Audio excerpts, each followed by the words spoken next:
International Online Seminar Series. For those that haven't yet attended, I think I saw a couple of people that I haven't seen before log in. Um, just to give a brief description and overview of what this seminar series is, so and what the GEPIC project is. So the GEPIC project is an international project that's looking to improve the confidence of disadvantaged girls to engage in politics, right? In other words, political self-efficacy, right? It's a multi-stage project we're in sort of phase 2 right now. But phase 1 was to do observations across all the different participating classrooms in the schools and in the countries of the project. There are 6 countries involved in the project. There's Belgium, Czech Republic, Denmark, Germany, Spain, and the UK. And across all these 6 countries, we're engaging in different portions and different phases of the project, but ultimately we all will be developing an intervention that goes into classes, and the pilot of that will be launched in April of next year. And then the full intervention, which we will refine and scale up to be in schools in all of these different countries in January, starting hopefully January 2025, if everything goes according to the schedule. So the idea is that for this seminar series is because we take an intersectional perspective on this gender disparity of confidence to engage in politics. It's without saying it's a very complex project. There's many aspects to it, and so we wanted to start this seminar series to invite key researchers and teachers and just key stakeholders essentially that are involved that can give us input on how to operationalize and how to take ways to think about different approaches to this project. So it's not just it's knowledge exchange, but it's also it's actually helping us to make decisions of how we proceed in the project, and specifically with the content of how we and how we approach it within the project. And so today we have a really special visit from 2 of our team members within the consortium who have worked on a systemic review of literature, and that's putting it kind of sort of mildly. It's a massive undertaking with what they've done. It's fantastic. They've covered so many different topics, which they'll talk about today. And so the systemic review was a review on inequalities in political interest and political efficacy, and it's for the GEPIC project specifically, and to help us sort of get through all of the different stages of the project. And so we have to present this, some of the findings and the work that they've done are Dr. Philip Clare from, he's a postdoctoral researcher from JLU, and we have Irene Arajal Moreno from a doctoral student from, or the postdoctoral, or sorry, a doctoral researcher from Royal Holloway University in here in the UK. So yes, so I just want to say hello to everyone and welcome you all, and I'll give the floor to our wonderful speakers. Lenora, can you give me the permission so that I can share the slides? You should have permission. I've given, you do not. I've thought I've given that. I have permission for all attendees to present. Could you email it to me as a backup while I make sure? Now it's possible. Lenora, I've just done it. It's okay. Oh, thank you. Yeah, I should have been all attendees have the access. And now you should see it, probably. Yeah, that's great. Thank you. Awesome. Okay. Yeah. Okay, so hi everybody. Thanks Lenora for the introduction. Thank you all for being here. So yeah, Phil and I will go through the work that we did as part of the second work package of the GEPIC project. And basically the question that we were trying to assess was, well, we wanted to find the gender gap and gender differences in political engagement, looking at it from an intersectional perspective, to serve as the basis for the rest of the GEPIC project. And so first I will go through why, basically the motivation behind this research, this systematic approach to the topic. Then Phil will go through how we did it, what the method was to get to the final bulk of the papers that we ended up analyzing. And then again, he will go through one of the ways we decided to measure political engagement, which is through differences in political interest. I will do a section on political efficacy, and then we will conclude and see how we can keep building the research in this direction. Yeah, you can skip that one. Okay, so first, as to why we decided to undertake this task. The question guiding our research was, do women just not engage in politics, as intuition, but also previous research seems to point at? And if you can skip to that one, to the next one. Okay. We tend to find throughout the papers that very similar citations that tend to say that women engaged less in politics. We wanted to find how generalizable those findings were, and both for political interest and political efficacy, and also, as GEPIC and Lenora has just said, looks at this from an intersectional perspective. We wanted to tackle the question, well, how intersectional is this effect? Is it only gender, or are there any other socio-structural characteristics that women possess or can possess that are lowering their political engagement abilities, such as age, being part of a lower economic class, being part of an ethnic or racial minority. So we were trying to look at that. And of course, it is always nice to have a systematic approach to what already exists in the literature. And this to serve as a basis for the rest of the GEPIC project, and then to design the interventions for the non-exploratory phases of the project. You can go. Okay, and I just want to highlight out what we've done and what a systematic literature review is, and in order also to address the limitations of what we've done, to have clear in mind what our results can say and what not. So when we look at studies, we have all existing studies on political engagement worldwide represented by these different papers. But then, because we did this in a systematic approach and not in a subjective state of art, we just did not pick stuff we read or we liked. We approached it by two major databases. However, these databases have some lags. So some of the studies that might be existing might not be findable by the databases itself. We used Web of Science and Scopus. And then for the search, we used a specific search string. And due to that specific combination of words with Boolean operators, also some of the studies that exist might not be findable anymore.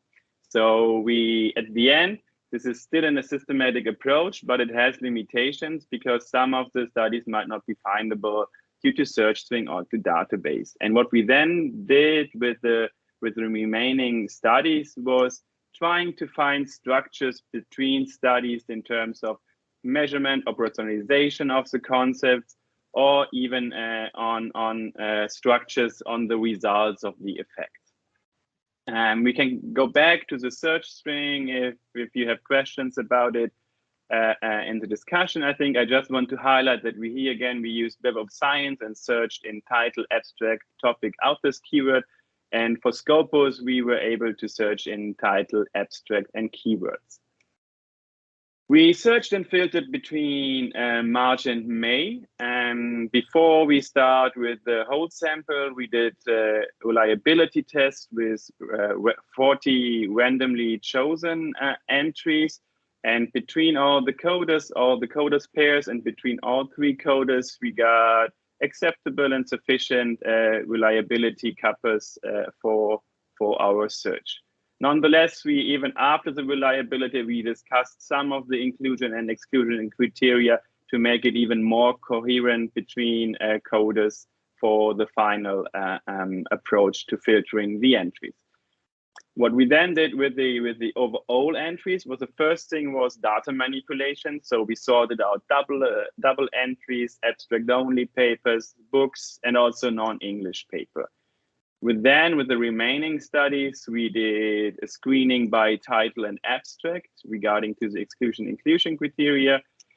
And then with the remaining, we went into the full text of each of the studies. And with the remaining, we started sorting them by definitions and operationalization of the dependent variable. How we did this grouping, we will address in each of the sections. And then as a final step, we did vote counting, and introduced by Gaze. So we didn't do a meta-analysis of the effect to get like the overall effect, direction, and size, because most of the models differed largely in which kind of variables that included. Sometimes they also didn't do regressions. They did different methods like structural equation models. So we opted against meta-analysis because we thought it's not possible to go for meta-analysis because of the different methods and also the huge variation on samples. So we did vote counting, and what this means is we counted in which direction is the effect, negative, positive, is it significant or not? And by this, we summarize the results of the studies. So for interest, we had around 900 studies we started with during the process. After title and abstract, we had around 700 studies left. After full text analysis, or before full text, we had 95, and after full text, we remained with 66 studies in this process. For efficacy, it was a bit less. It was around 450 studies in the beginning. After data manipulation, it was around 300. After title and abstract screening, it was around 100. And after full text, there were 64 studies left that we went through and analyzed in the systematic literature review. So we have limitations, as I pointed out, because we just use 2 databases, but nonetheless, potentially they have a wide variety of research worldwide, and they both represent 2 large academic databases that exist. As I also pointed out before, due to our search string and the aim of finding especially intersectional studies and the end and or operators in the search string, we might left out studies that didn't address this in the keywords, in the title, in the abstract, because maybe for that studies it was only control variables that haven't had any highlight in the text we filtered by the databases. We restricted the studies to be published in English in order that all team members can assess the studies. However, like Web of Science and Scopus are lean to English publications. There were only, I think, less than 10 studies or 20 studies, like 10 in each section in a different language. So it was not a huge amount of studies that we left out due to this limitation. What we also did not do, mostly because of time issues, we didn't do any forward or backward search from highly cited papers. So this sometimes is done by others when they do systematic literature approach, but we skipped this step due to time issues. And now I will talk a bit about the findings on political interest. So if we sum up all the studies, so you see clearly in the graph in the last row that for gender, most of the studies indeed show a negative significant effect. You will see this graph in the following slides, also for efficacy all the time. On the left side, you have the 4 variables of interest for us: age, income, education, and gender. And on the right side, you see the frequency, the missing cases. So for gender, it was like 24 studies that didn't include a measurement on gender. However, what I will point out in the following is it really depends how respondents were asked about political interest in order to have a negative significant effect. As I pointed out, we categorized the studies by the operationalization and conceptualization of the dependent variable. So most of the studies did use a general item of political interest, as it is used in most larger social surveys like European Social Survey, European Values Studies. It's like 32 studies out of the 62. Then we have, unfortunately, only 10 studies, but I think these are the most interesting studies in this group because they measure different levels, like local, state, federal, international, sometimes EU level also. And then we have, it was a bit of a residual category for us because there exists like 24 out of the 66 studies that mix the cognitive attitude of interest in an index with variables on behavior, like news use, discussion frequency, media consumption. They mixed it sometimes with feelings about learning, feelings about how much joy you feel about following politics, or even other affective attitudes. So it's not, they did not only measure this cognitive attitude of political interest, they included in an index with other items that might lead to different directions when we look at the results.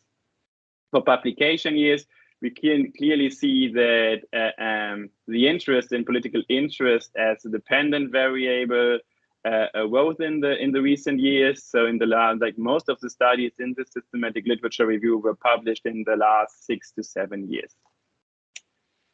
When we now look at the first category, the general political interest, and the header is more or less a phrasing of how it is asked in surveys, we clearly see when we look at gender that most of the studies showed or indicated a negative effect for women, even among samples from youth, like in the study of Borkowska and Lutra. It was a panel from 60-year-old onwards in the UK.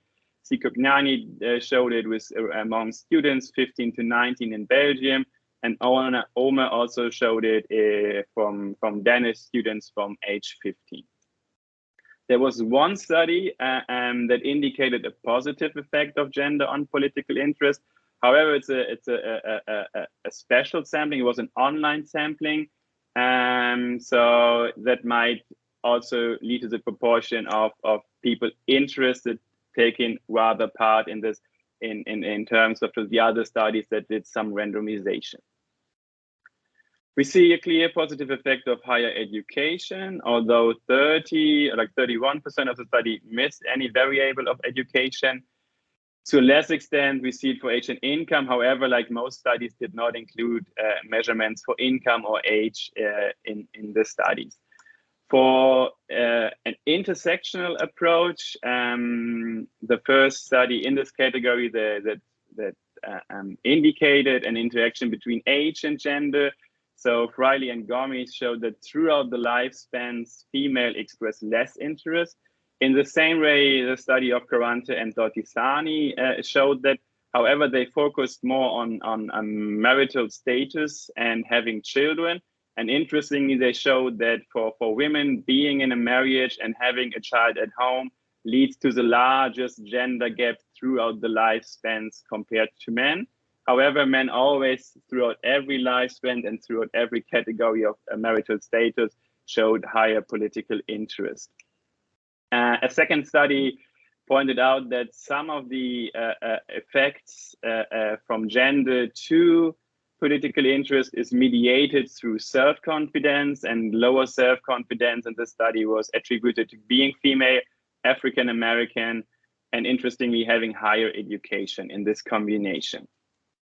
And the last study that in this group of study had an intersectional approach was a study of Ray Lake and al. They looked at the transition of adulthood, so the sample was aged between 18 to 30, and they used cross-sequential samples from 28 cohorts from the 70s to the early 2000s. And with this sample, they showed that Black women exhibited higher political interest than Black men. It's partly also true for Latinos. However, it was not significant, but the direction was positive for Latinas compared to Latinos. However, and it's important to notion, Black and Latino women always showed less political interest than white women. So that's always need to be taken in mind. In the second category, the category of mixed different levels, we clearly see, okay, the direction is not so straightforward as it is with the general political interest. We have 4 out of 10 studies that used an index. The other ones had single models for each level. And we see some studies showed a clear effect of gender, as it was shown in general interest. For example, there's a study from Stadelmann, Steffen, and Sulzer from Swiss students. They measured 4 different levels. However, 2 of the levels were national and general political interest. So half of the index leads to general political interest, because national and general are highly correlated, around 0.8 to 0.9 usually. So it's not so surprising that they found, even with this index measuring cantonal, and so it's state or local interest, a significant gender gap. We see mixed effects for education also. However, lower levels mostly negatively connected to political interest in most studies. And we see some positive effects for age.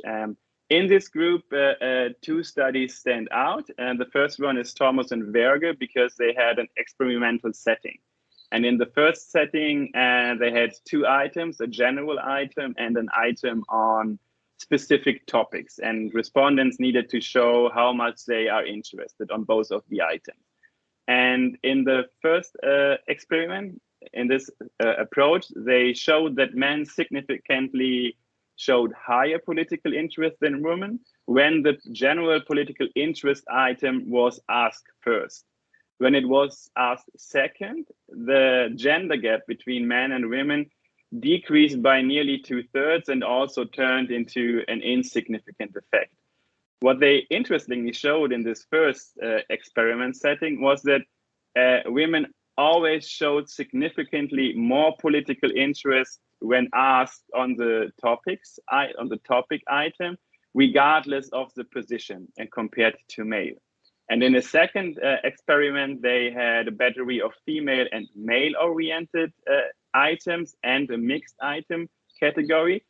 Surprisingly, they showed in that experiment that men expressed across all the combined subsamples for female, male, or mixed oriented political interest, higher levels of political interest, but it was only significantly higher when asked about male-oriented topics. So this is also a study that indicates that how we ask about political interest matters largely for the size of the effect or the direction. And there's another study that's interesting that was done by Sanchez-Vitores, because they included interactions among gender, marital status, and care work. And they showed in their sample that even with these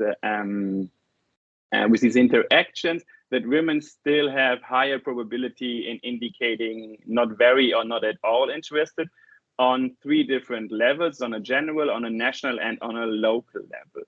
And what they also showed, that care itself does not significantly influence the gender gap amongst the marital status categories. However, here again, as compared to the study of Quaranta, individuals who had never been married or involved in a stable union showed the smallest gender gaps. So the difference to men was smaller for women being not involved in a stable union or have never been married. And then we have our last category with the mixed indices. As I said, they mix the cognitive attitude with behavior or affective attitudes. As you can see on the right side of the graph, most studies did not include the factors we saw that might be relevant looking at. However, we could see here again that some studies indicated a negative significant effect. For use, it's the study of Seklowitz and Santonella, 2 studies from Oberle, and a study from Allozy. And one of the outstanding studies in this group is a study again from Wolak, who now mediated the gender effect via conflict-seeking orientations. And women expressed less conflict-seeking orientations, and gender exhibited a negative indirect effect through this conflict-seeking orientation on all the 4 dimensions they indicated for political interest, but they also showed that the direct and negative significant effect of gender, including this mediation, stays only significant for the dimensions of having attention to politics and enjoying political discussion. So part of the gender effect in their measurement on political interest was mediated through these conflict-seeking orientations. And the study of Alosi also is very interesting because it showed that it included interactions between gender and the frequency of classroom discussions, and also an interaction of gender and grade. And it also, instead of having dummy variables for races, it also included different or separate regressions for each race category. In this study, it was white, black, Asian American, Hispanic, and Native American, and the sample was from the US. And overall, they showed that non-white and male respondents showed significantly less interest than white and female respondents. So here, the gender effect overall was positive. However, when we look at the models for Asian Americans and Hispanics, once they introduced the interaction effects of frequency of classroom discussions and grade, the effect for Asian Americans as Hispanics, the gender effect turns insignificant. And for Black respondents, it's even more interesting. Once they included the interactions, the positive significant effect of being female among Black respondents turned insignificant and also turned direction to the negative side. So this is an overview what we did in the political interest part, and now Irene will follow with the efficacy part. Yeah, now onto the efficacy part, which was, well, political efficacy was the second variable that we chose to measure political engagement. And here on the graph, you have an overview of all the studies that made it to the last part of the analysis. And just like in political interest, but this time a little bit more, it really depends. Like the effects of gender on political efficacy really depend on what type of efficacy we're talking about. And so if you go to the next slide, the first task that we had to tackle, and this was very labor intensive, and Gemma can talk about it, was classifying political efficacy, because we were a team of 6 political scientists, and for us, political efficacy has 2 very distinct dimensions that are prevalent since the 60s. We have internal political efficacy on the one hand and external political efficacy on the other hand.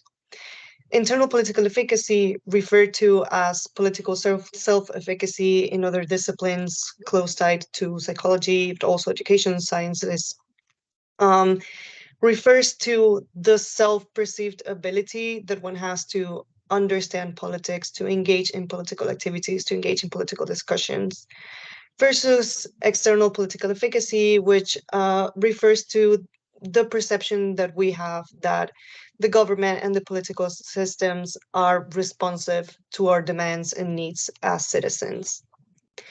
And so in our studies, we found a very large variation of instruments to capture political efficacy, either of those dimensions.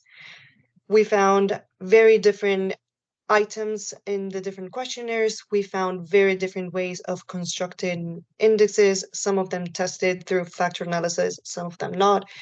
And a good bunch of studies which used a similar measurement coming either from the American National Elections study, from the ICCS, European Social Survey.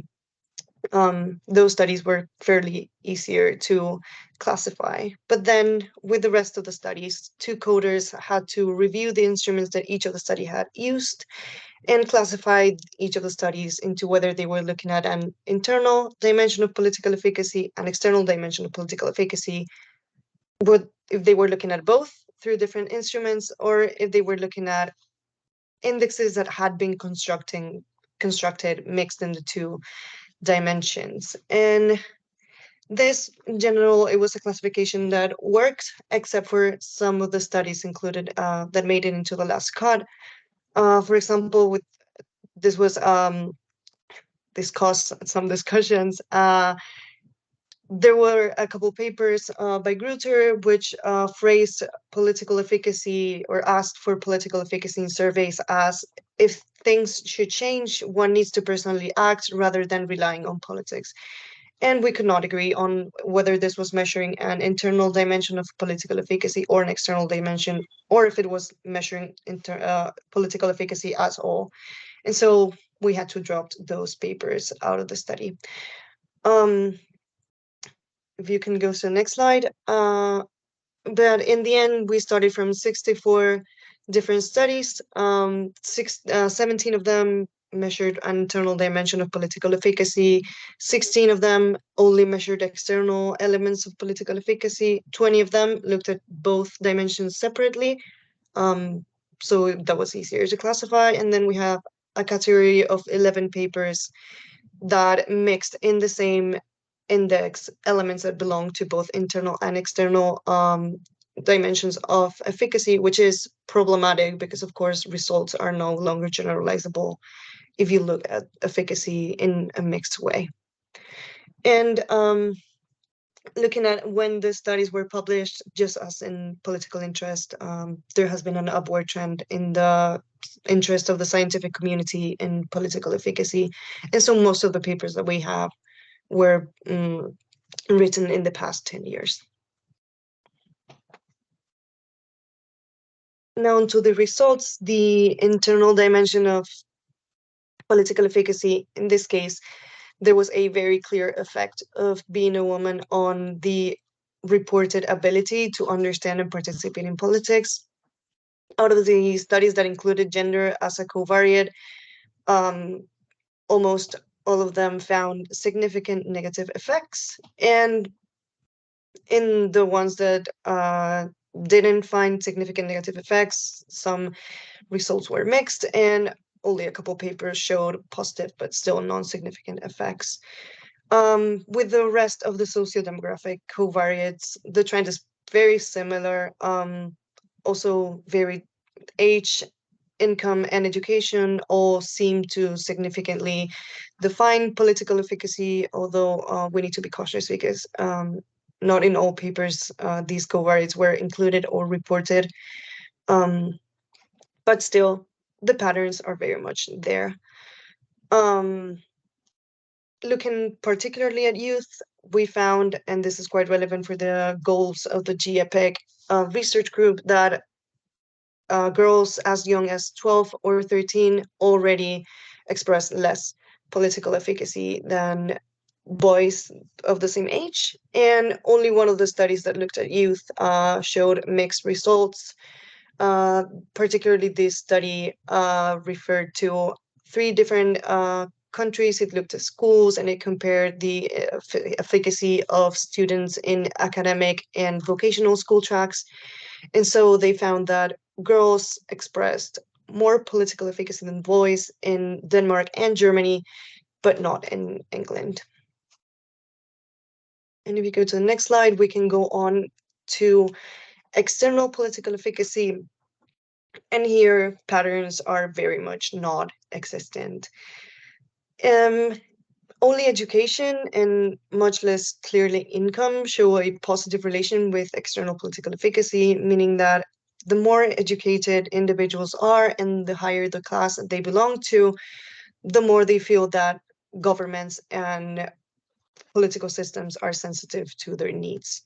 However, in the case of age and gender, there is no pattern. Results are mixed or very much insignificant. In the case of gender, only 7 of the studies that were included in the last cut show significant coefficients, 5 of them negative, meaning that, well, as we would have expected, being a woman indicates lower levels of external political efficacy, and 2 positive. But the truth is that for both gender and age, results are very mixed, and there is no clear conclusion to be taken out of here, except for it's maybe good to clarify that this doesn't really go against what we would have expected for external political efficacy.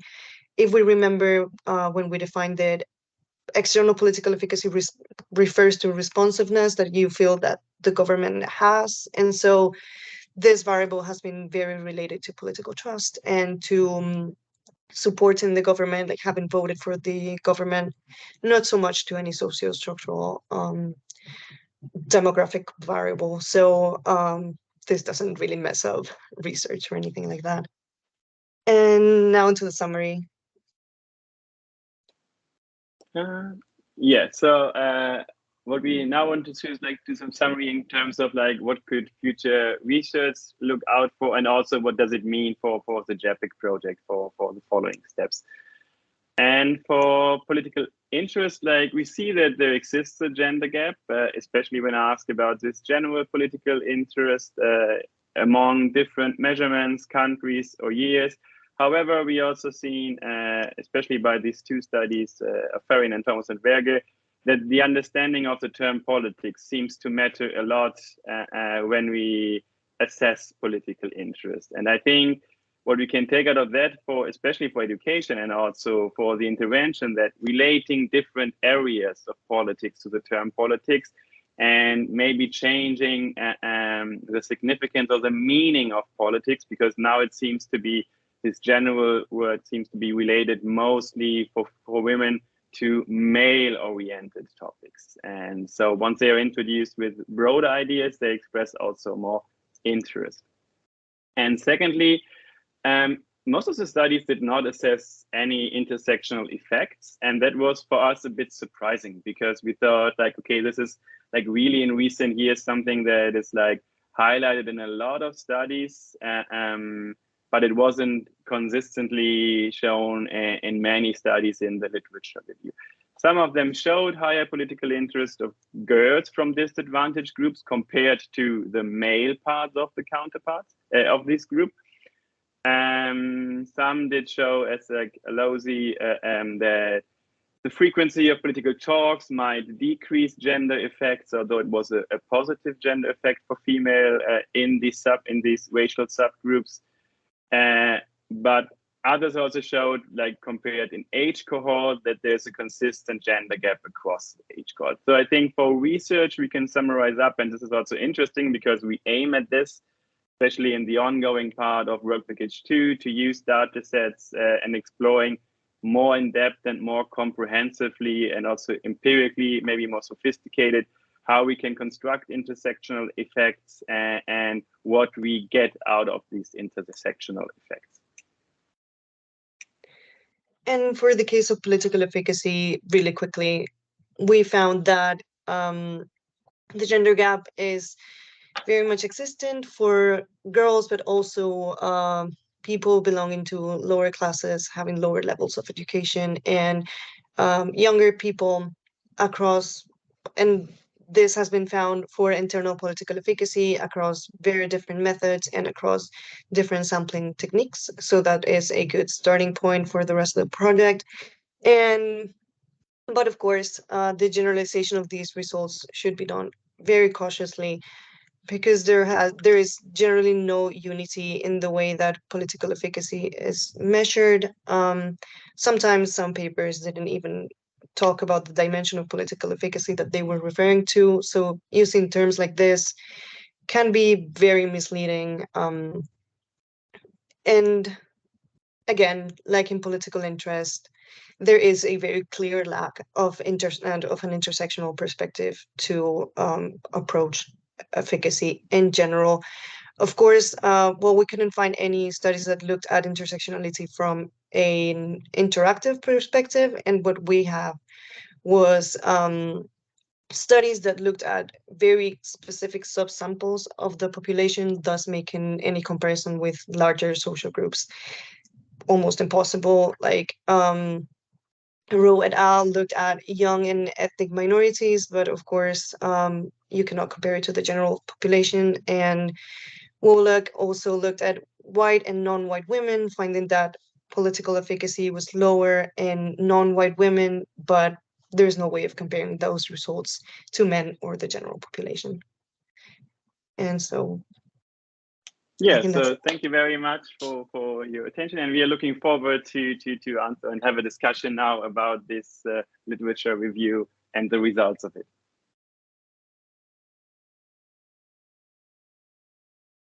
Thank you both so much. I will stop the recording so we can have an open discussion and Q&A.